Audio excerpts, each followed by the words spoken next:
Seems like the same band so far to start things off. Does make you wonder that SKT are banning Jhin on blue and red side. This could just be that because Jhin has kind of been a recent development, both around the LCS regions because of the changes on 8.5, that perhaps they're just not ready for it yet. We know that Bang is a legacy Jhin player. They cannot afford to be banning it on blue and red side against KSV and then onwards in the playoffs, but for now at least, they seem unprepared for the Jhin. They don't want to play it, and Kongdoo Monster finally gets the memo and says, how about no Xayah for Bang? Yep, seemed like an obvious change to the pick and ban, but then the first pick onto Taliyah here for Faker, another big pick for SKT. This is also a Week 9 pick. Taliyah priority has gone way up this week in particular, as teams moving away from the Azir. Azir is banned in this game, but Taliyah is getting a lot more respect than she was previously. A couple of weeks ago, we saw Taliyah's popping off and said, surely now's the time. It has slowed down a little bit, but Taliyah priority in yesterday's series was massively high as well in KSV and Kingzone, but no surprise to see it jump up here as well. That doesn't mean that Raze will get another chance at the Olaf. Looked good in the early game. I wouldn't say it was his fault that Kongdoo Monster lost as a whole in game number 1, so they're happy to give that pick to him once again. Ooh, okay. Quick pick on the LeBlanc here for Edge. They're looking to counter Faker in the mid lane. It's an exciting pick as well because Edge is one of our legacy LeBlanc players. Think of Kuzan, Edge, Kuro, and Faker himself, of course, as famous LeBlanc players. Very strong pick into the lane. It's why Kuro is so strong, because it plays a great Taliyah and a great LeBlanc. See if Edge is going to be able to isolate away the Taliyah and attack it in lane. And SKT, with Zac available, maybe skipping over it and going for the Sejuani.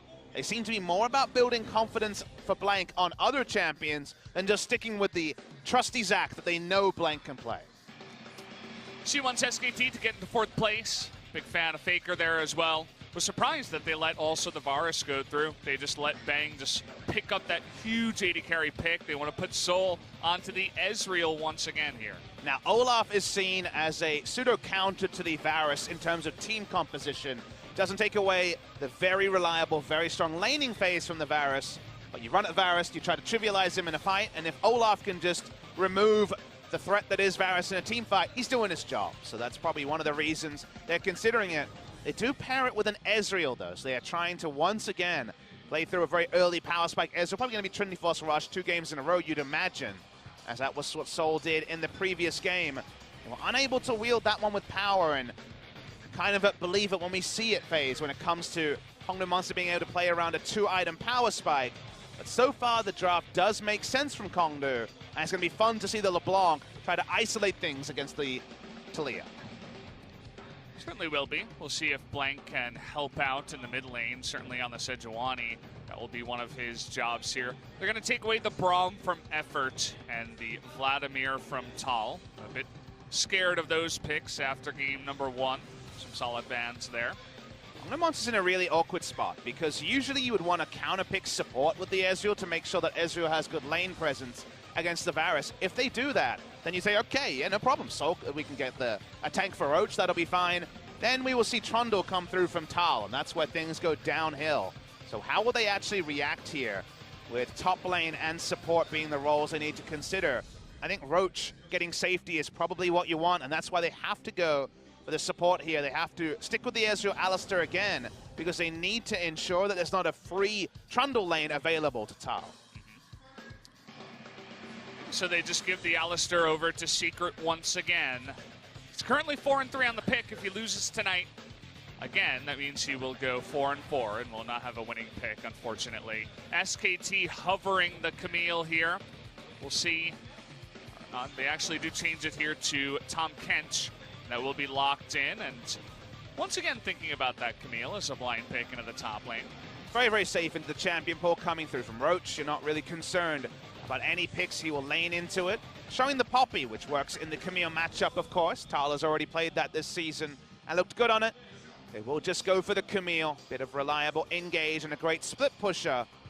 See what Kongdoo Monster wants to run in this particular case. Could just go for Sion top lane if they want it. Not banned so far in this draft. The Orin that has been one of the capable ones for Roach is gone. And, well, Roach is trying the Fiora once again. Good luck with that one. He's going for the Fiora. It is a matchup where you have the slight advantage. But Roach is very much, through his career, built his role as a full-on tank. He is the tank player. He is not the off-tank player. He is largely just on Ornn duty. And now he's going to be taking the Fiora. Kongdoo Monster don't necessarily have a comp that can play around topside particularly well either. So we'll see if Kongdoo Monster can make this one work, as Fiora and the LCK, not the greatest pairing of all time. Certainly is not. We'll see if he can actually go head-to-head with Tall, and I think a lot of focus is also going to be on the mid lane up against Faker. Certainly if they can blow his flash with the LeBlanc and the Olaf making their way towards the mid lane, could have a bit of fun there. But this comp has no identity from Kongdoo Monster outside of win lane, win game. Fiora is good into Camille, yes. LeBlanc, very good into Talia, yes. But together, they don't really do anything as a full-on composition. They have power, they can win lane, win game, but doing that against SKT after being 1-0 down as the 10th place team in the league, a very outside chance. Meanwhile, SKT have very solid engage. They have good 4-1 if they can get the Camille rolling. Laning phase and bot lane will be very happy as well with the Varus and the Tahm Kench, whereas for the side of Kongdoo Monster, it's all about snowball. They need a mid lane or top lane to get massively ahead and then warp their vision line from it. But making that happen against SKT, all we can do once again is wish them the best of luck. We'll see if they can do it with this very aggressive draft going into SKT. Let's jump into game number 2 right now.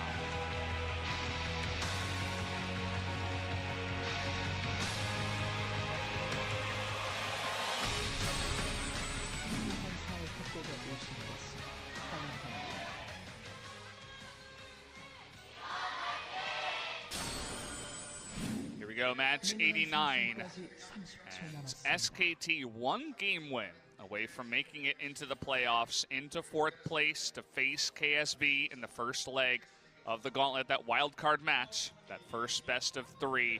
They just got to get through Kongdoo, and so far it's looking pretty good, Papa. Usually at this point it's about the mind games for SKT. They do have to win, but of course are heavily favored to do so.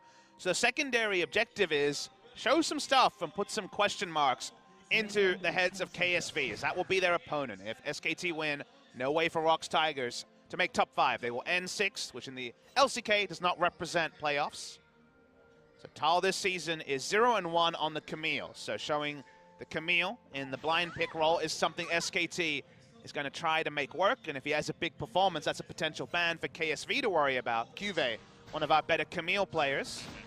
Faker on the Talia, and the early priority for the Talia is something that they are showing that is new also, which will be a question mark. Laning phase against the LeBlanc, very painful as a level 1 electrocute proc comes through. Just to answer a question that I'm sure some people are wondering is, are we seeing history being made in the worst way on the side of Kongdoo Monster in terms of losing streaks? Because if they lose here, it will be a 14-match losing streak.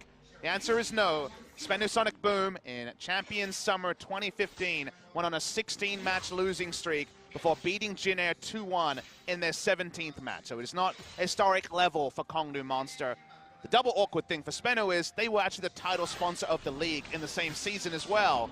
So not the best advertising, you would say.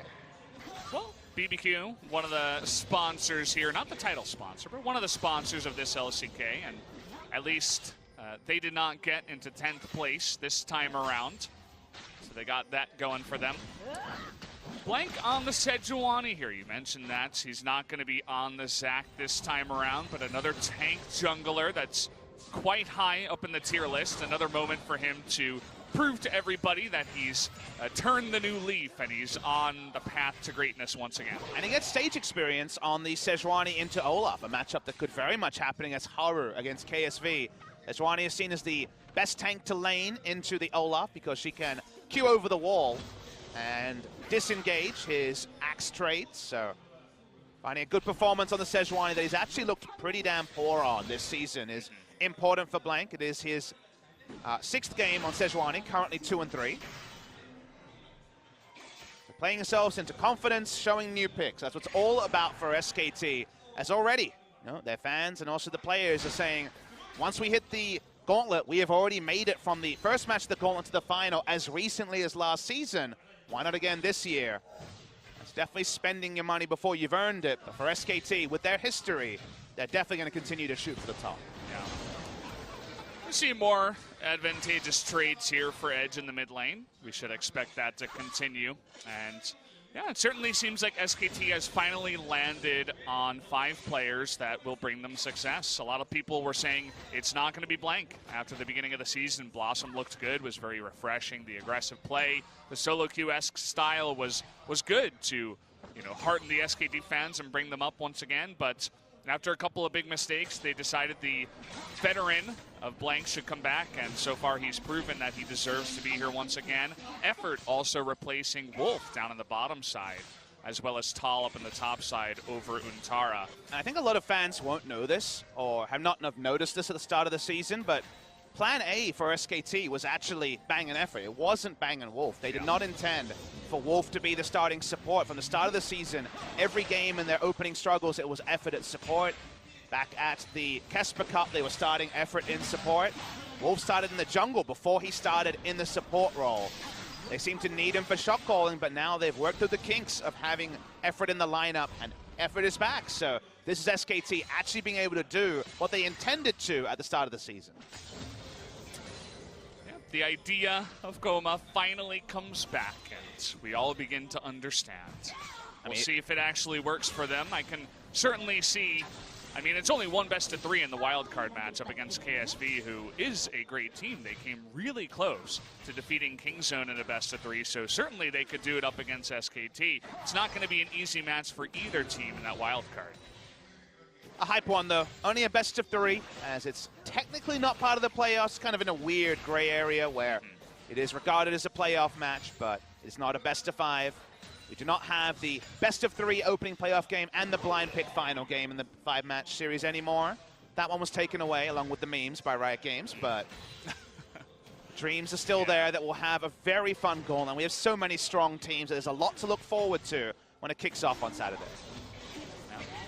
Tal hits level 6 here, but so far Roach has been going 1 for 1. Here's really the question as Edge pops back after the second leash there. And on a simple level, they have a counter matchup in mid, a skill matchup that advantages Fiora in top, and a jungle matchup where if you invade, the enemy jungler backs away. It is win lane, win game on the top side for Kongdoo Monster, and then a lot of safety is also his hang back. Figure in a lot of trouble, takes a bunch of damage, not quite enough. There's a lot for Kongdoo Monster to play around in the early game. In this particular one, it's just 5v5, where they just haven't drafted a comp that works in a 5v5 sense. Blank's main job is to jungle top side around top and mid, put down wards, and stop anyone from dying. That is really what he needs to do. This is not a game where you can't hold against him lack of kill involvement, because these are not lanes set up for kills. These are lanes that need protecting. Certainly are. I mean, when you're a jungler and you have to go into lane just to help your mid laner push it, you know you're struggling. But here we go, grand challenge. Roach looking for the 1v1. Not willing to dive the turret, though. Another situation where you get the laner low and hope to push him out. He needed to get the back vital first, because the back vital being the last one up, he would have had to flash for, and he knew flash was up for Tal. So kill pressure there was implied, but not actually enough to be completed upon. Raze is jungling topside and will put down a control ward. We mentioned Blank's job. He's going to be topside. He's going to try and stop there being a turret dive on Tal. Raze doing a good job of being at the right place at the right time along with Blank. Kind of mirroring each other so far. Raze hits level 6 in the lane. Thinking about an engagement, a flash forward over the seismic shove, and First Blood will go over very early to the side of Raze once again over Faker. And Faker just didn't respect it. He had his own flash up. I assumed this flash was down to make the play. It wasn't, and they pick up the kill. Really creative by Edge. He is one of these forgotten LeBlanc mains from previous seasons. And a big confidence booster for Kongdoo. They've got First Blood 2 games in a row on SKT. Somehow, some way, SKT get behind early. They bring it back in game number 1. But now you've got a fed LeBlanc in a lane that's advantageous. I love this flash. The confidence just saying, no, I've got the damage. Important thing for Faker is he couldn't have flashed out of chain range. If he had flashed at the end, he would have got more to safety, but I believe he still would have died. So easy to lay blame on first glance. On second glance, I think he was probably done for there when the chain hit. Blank is on blue buff clearing duty, but he's super low. Is it going to get the full relay? Nice bit of play there from Kongdoo Monster. And they continue to play around the winning lanes, and that's exactly what they want to do. Yeah, another kill, another first blood over to Raze. Would have liked to have that first blood go over to Edge, but you can't really, you know, force the kill onto him in that situation. But certainly more CS and an assist over to Edge is going to make that lane even more fun for the LeBlanc. All about how big an advantage you can get when the game is about laning phase. The length of the laning phase has gone up and down many, many times over the course of League of Legends history. Just think back to Worlds, when the Ardent Sensor meta, we would have forever laning phases where the support will come out with 1.5 items, the AD carry with 2 items. Laning phase can get a lot shorter. And for the side of SKT, it's all about weathering the storm in the laning phase, because in any 5v5, when the teleports are coming in, they can use a semi-global from the Taliyah. They should be trading up unless LeBlanc gets really fed, which 1 assist in the early game does not constitute. Yeah, we're not at the really fed stage right now. Not even fed, just doing well, feeling good, winning the lane so far. Picks up the blue for herself. Thankfully, Faker and Blank were able to make the blue go over to Faker, otherwise it would have been even harder. Although Taliyahs these days do pick up the tier into the Archangels as soon as possible, so don't really have a lot of troubles with the mana in terms of that mid lane. Yeah, Archangels, Banshee Veil, those will be the core items for Faker within the first 3. Oh boy. So the blast plan up to disengage. Blank getting a little bit frisky with some of the wards, trying to clear that one. Oh, we got a engage here from SKT. Who's ganking who? Yeah, I'm not sure about this one. We're gonna have the ults thrown in. There's the wall onto Edge, but getting low once again is Faker, and down he does go. But the LeBlanc will go down too, so a 1-for-1. That battle on a knife's edge, only the mid laners going down. Roach had the teleport advantage, used it. They're gonna have to get an Infernal to make this worth it. Fiora teleport is always questionable, especially in the early game with no Ravenous Hydra. If there was no Fiora involved, this would be advantage Kongdoo turning onto the Infernal. With the Fiora teleport down, maybe Tal can do some playmaking and punish the TP usage by Roach. Well, that is going to go over the Infernal to Kongdoo Monster. Blank didn't even have his smite available to try to steal that. But let's take another look at how this fight happened. Yeah, we saw the start of it, and we thought it would be over from there. But then the pincer comes through from Bang and Effort, and going upwards is not an option. The Weaver's wall to cut them off, but everyone opts into it, knowing this is coming. Soul can just pop over the wall when he needs to. Faker right into the middle of the fight. Was inevitably going to die. It ends up a 1-for-1, but Roach finishing the teleport does muddy the waters a little bit.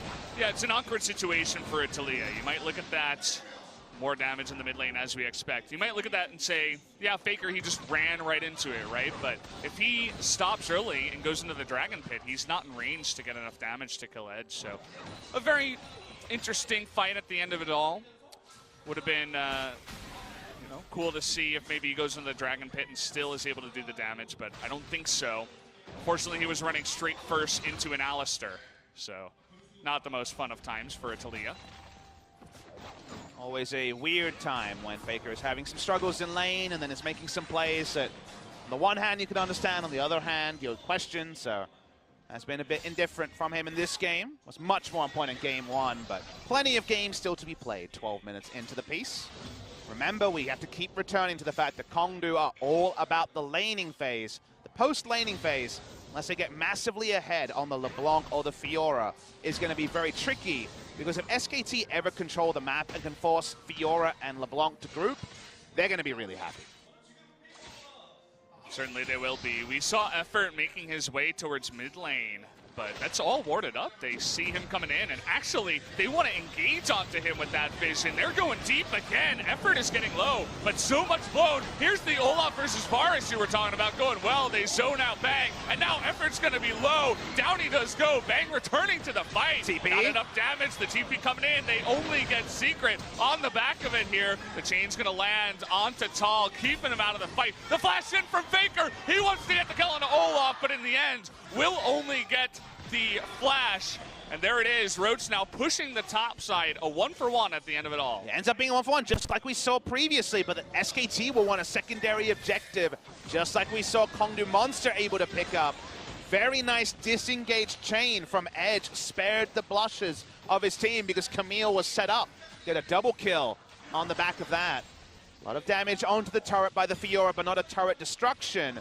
This game closer than the SKT fans would prefer. Secret saw Tom Kench and decided they were going in, as Soul was able to react very quickly. And this is a preview of what Raze is wanting to do against the Varus. It's why Olaf into Varus is seen as a good matchup. You look at an ulted Olaf, and as Varus you say, well, my ult and my E do nothing. Has to flash away. No damage out of Bang in this fight, and the flash away from the Q. He's able to pick up the kill on Secret, but this chain is the difference between a one-team fight for SKT and a very even one.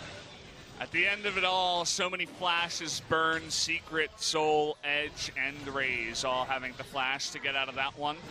At least 2 flashes from Faker and Bang also going down in the fights. But again, you got to question, Kongdoo Monster winning their lanes, but they still say, hey, we got to go balls deep in the enemy jungle and try to pick off a Tom Kench. Is that really the right answer here? So far, it's definitely been questionable. Excited to see some other things that we haven't been able to speak about recently. Tal back in the lineup. One of the forgotten things is that Tal heavily struggled on teleports when he was on the lineup earlier in the season. Is he going to be able to be on point? The one around the bot lane, you could say he was a little bit late. Of course, his failure to teleport onto the Zac Bloblets was one of the big problems he had earlier in his run. First time around on SKT.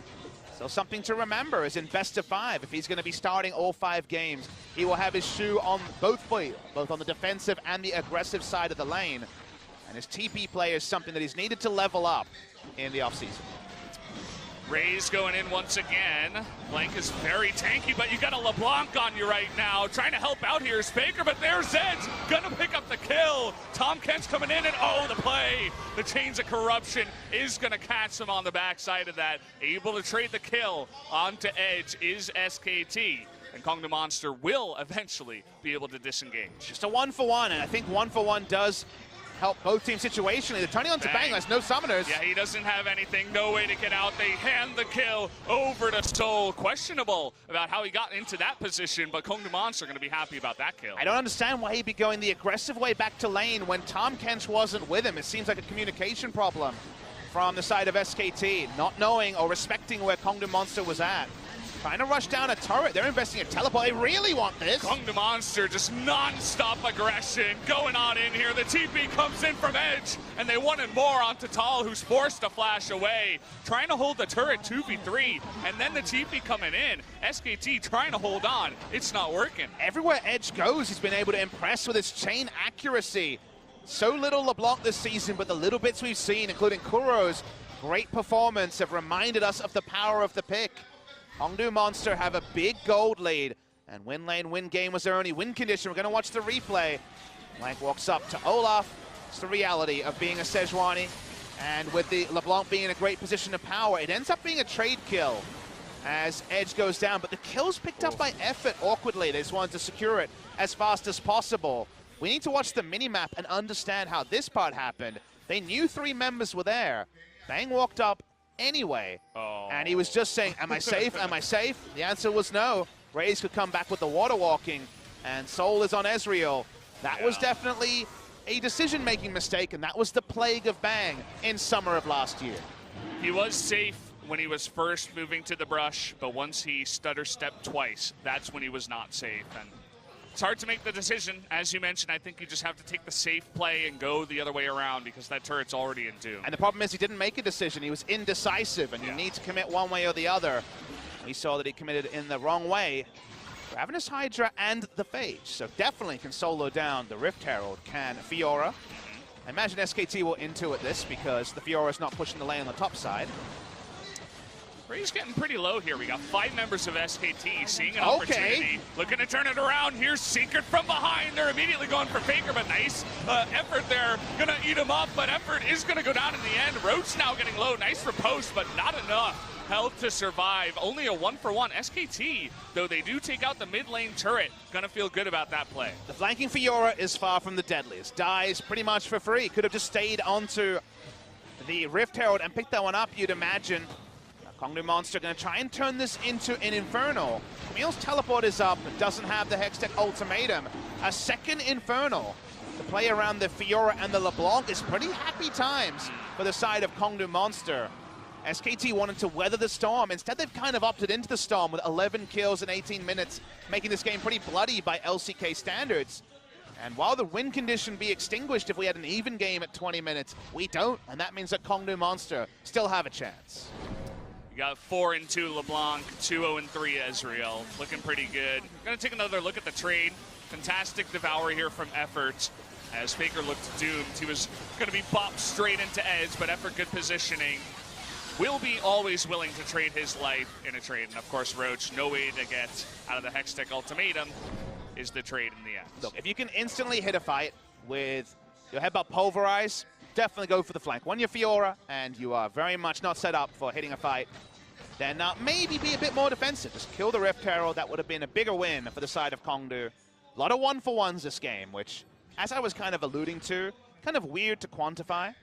As the game state is now, it's good for Kongdoo because Fiora and LeBlanc want kill pressure on their opponents. As the game goes on, it means there's more gold in the game, and that is eventually going to mean a grouping phase, a vision line, and SKT having the 5v5 advantage. So right now, it's all about SKT finding ways to defend their side lanes, get a defensive control ward line, and creep it forward. Whereas for Kongdoo Monster, the LeBlanc is massive in the side lane.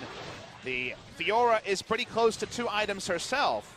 A lot of good news stories for Kongdoo, and the Ezreal just happily wave clearing in mid. Blank looking to make a play onto Edge, but he's actually going to be in a little bit of trouble here. Edge, though, as I say that, just gets blown up in the left side. You get stunned and seismic shove. There's no getting out of there, even if you are LeBlanc. See how much SKT feel like they can bite off in this particular case. Tal looking for the flank. Baron has spawned, but they don't seem to be wanting to try that just yet. Baron damage not massive. It's only the Rage Blade and a bit more attack speed. A recurve bow onto the Varus. But a pick definitely does slow down Kongdoo. It does square them up. Suddenly, 3 or 4 members are grouping in front of you, and it's no longer about the side lane. So do that 2 or 3 more times. The Baron threat gets higher.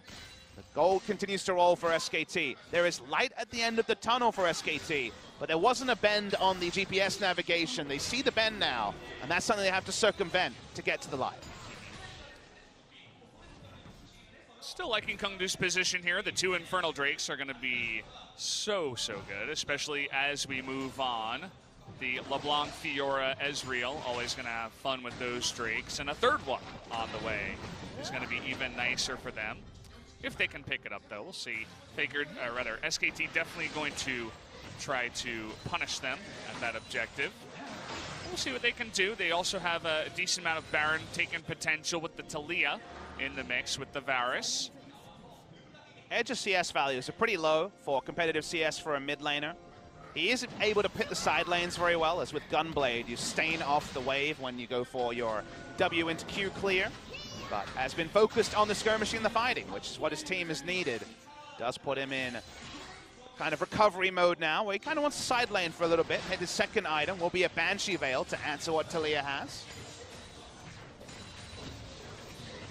So just trading here so far. Kongdoo Monster still feeling like they're in control, looking for Effort. Another chains is going to land onto him. He might be just blown up here. Here comes Faker with the wall, but eventually Effort does flash out of there and gets out like a Veil Flash from Raze. Means he should be going down here. The kill is going to go over to Blank. An unfortunate situation for our Kongdoo Monster jungler. It doesn't feel like Kongdoo are counting summoners.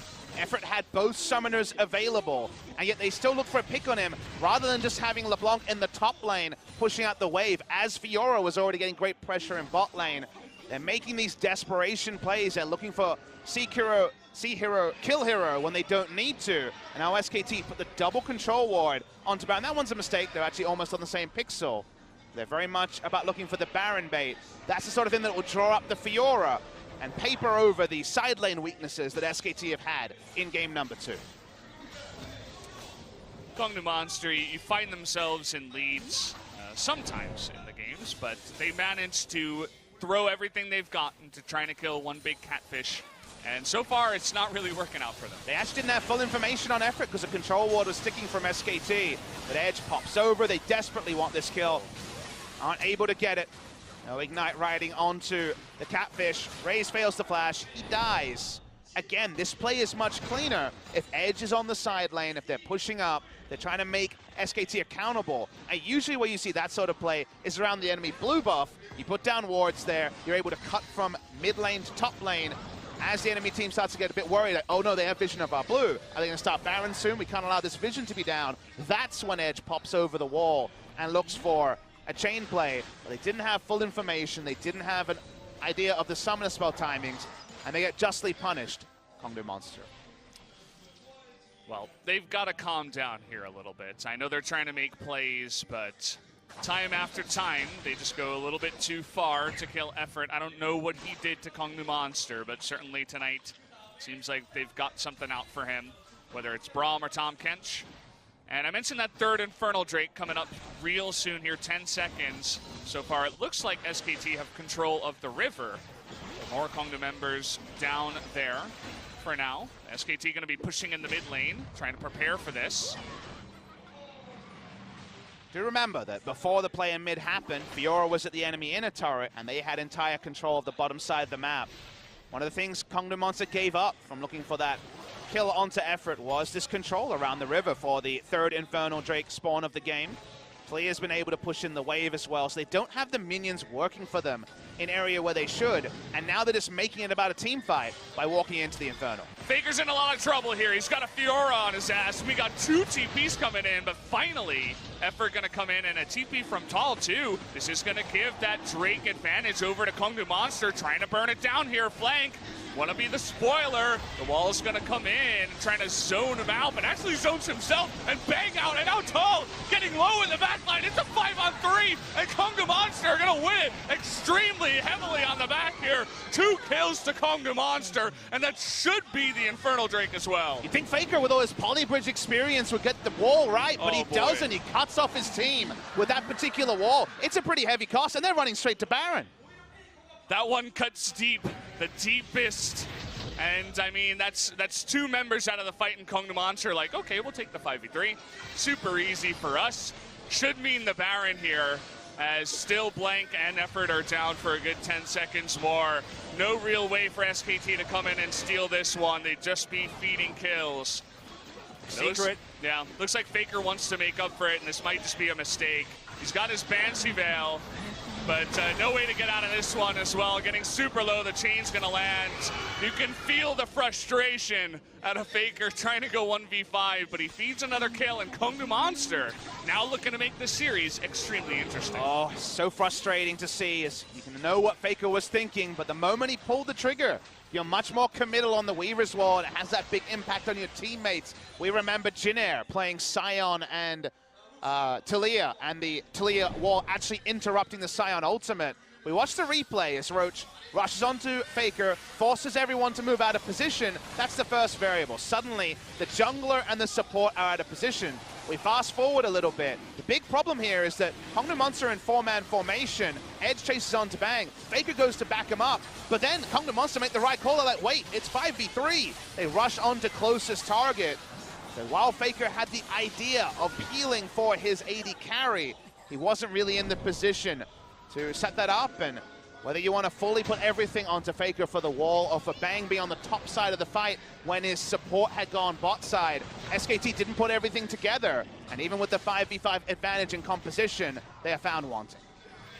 The communication seems off from SKT this game. I don't know what it is, but that's the 3rd time I've seen 2 control wards placed at the exact same time. Members out of position, Faker getting caught. The smite there from Blank on the blue. Looked like Faker had secured that, but now it's Blank's blue. Big questions here, as you mentioned it before, Kongdoo Monster, not a care in the world. They're not pressured on this match at all. Whereas SKT, it's playoff lives here. They have to be Kongdoo, but now it looks like this might go to 1-1. Still not willing to call it. The gold lead is not massive. The Infernals and the Baron obviously are a pressing concern. The Infernals never go away. But right now, the Baron buff is more than Kongdoo could have dreamed for. Suddenly, it's Fiora with 3 Infernals and Baron. And Camille's like, guys, I don't have teleport. I can't handle this in the 1v1. Fiora has the lead anyway. They're going to lose a lot of things, but the base being broken is a bit trickier for Kongdoo, and that is hope. The fact that they have a much inferior 5v5 comp Kongdoo Monster, and the game will naturally crest into a defensive advantage around the base. That gives hope, but right now they're rushing in, and the hope is not springing internal yet for the side of SKT. Oh boy, we got a fight off screen. Roach is going 1v2 down to the bottom right. There it is, the double kill, as Roach finally shows up for his team on the Fiora. And you mentioned it might take a little bit of extra time, but with those 2 kills, they might just look to end. Is Kongdoo Monster going to get a pre-30-minute win on SKT? Looks like it. Effort going to go down to Blank. No hope in the world as he's trying to run away. Bang, he wants to carry again. And Blank actually almost does survive there. Gets taken out in the end. They don't have minions. Here comes the minions. There they go. They still got 33 seconds of Baron here. They're going to be pushing in. Again, the question, can they end the game? Roach trying to push Bang away. It's 1v4. Bang wants to carry again. The chain's going to miss. Still 10 seconds for Faker, then they've done That's going to do it. The Nexus is going to go down. And guys, we're going to game 3. SKT, they're not in the playoffs yet. Kongdoo Monster win lane.